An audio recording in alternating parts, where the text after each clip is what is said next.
Thanks, Hub. I'm standing here next to the Butler Block building, which stands to lose some of its spaces due to the extension of the Creekwalk. Now, the parking spots in this lot will be paved over in order to make room for the Phase 1 portion of this Creekwalk. And while this isn't the only place to be affected, I spoke to some Southside city residents who say that since the city doesn't yet have a concrete plan for the extension into the South Side, they don't really think it would be an improvement for their side of the city. Now, the city urban planner says the back and forth between Syracuse city residents, well, just isn't a new issue. Has been a long-term project for the city of Syracuse. I believe it was first announced in the 1980s. Environmental lawyer Sam Sage says the city has been trying to build the Creekwalk for years. There's a lot of lip service given to this stuff, but very little's going on. Southside resident Aggie Lane lacks confidence in the city project. I advocated that since they didn't quite know what they were doing, that at least for now, they stop the Creekwalk.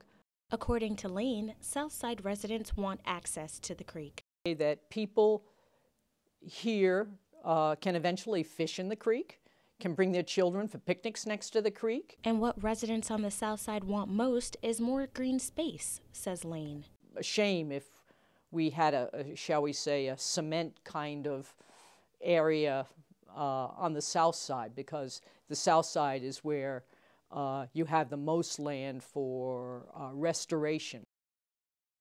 According to Lane, the creek is still an eyesore, and a creek walk will not be an improvement.